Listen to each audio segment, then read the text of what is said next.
Première nuit. Sire, il y avait autrefois un marchand qui possédait de grands biens, tant en fonds de terre qu'en marchandises et en argent comptant. Il avait beaucoup de commis, de facteurs et d'esclaves.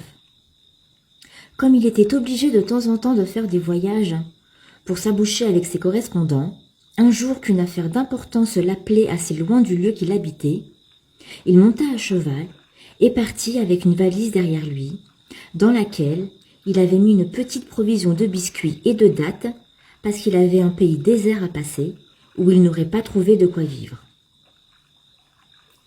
Il arriva sans accident à l'endroit où il avait affaire, et quand il eut terminé la chose qu'il y avait appelée, il remonta à cheval pour s'en retourner chez lui.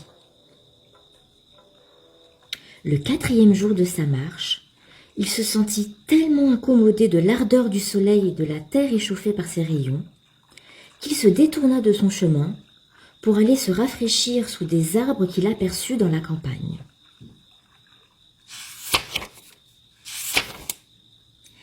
Il y trouva, au pied d'un grand noyer, une fontaine d'une eau très claire et coulante.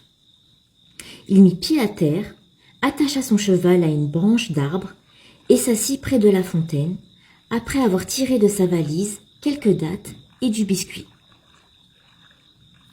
En mangeant les dattes, il en jetait les noyaux à droite et à gauche. Lorsqu'il eut achevé ce repas frugal, comme il était bon musulman, il se lava les mains, le visage et les pieds et fit sa prière.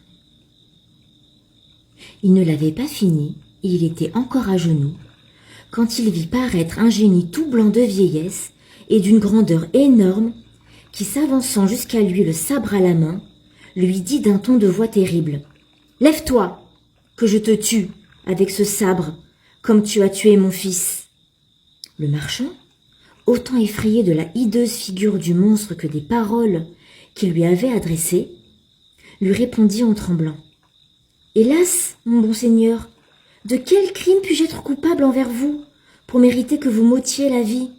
Je veux, reprit le génie, te tuer de même que tu as tué mon fils. » Bon Dieu, repartit le marchand, comment pourrais-je avoir tué votre fils ? Je ne le connais point, et je ne l'ai jamais vu. Ne t'es-tu pas assis en arrivant ici ? Répliqua le génie. N'as-tu pas pris des dattes de ta valise, et en les mangeant, n'as-tu pas jeté les noyaux à droite et à gauche ? J'ai fait ce que vous dites, répondit le marchand. Je ne puis le nier. Cela étant, reprit le génie, je te dis que tu as tué mon fils, et voici comment. Dans le temps que tu jetais tes noyaux, mon fils passait. Il en a reçu un dans l'œil, et il en est mort. C'est pourquoi il faut que je te tue. « Ah, monseigneur, pardon !» s'écria le marchand. « Point de pardon, répondit le génie. Point de miséricorde. N'est-il pas juste de tuer celui qui a tué ? J'en demeure d'accord, dit le marchand. Mais je n'ai assurément pas tué votre fils. Et quand cela serait, je ne l'aurais fait que fort innocemment. Par conséquent, je vous supplie de me pardonner et de me laisser la vie. Non, non, dit le génie en persistant dans sa résolution. Il faut que je te tue, puisque tu as tué mon fils. À ces mots, il prit le marchand par le bras, le jeta la face contre terre et leva le sabre pour lui couper la tête.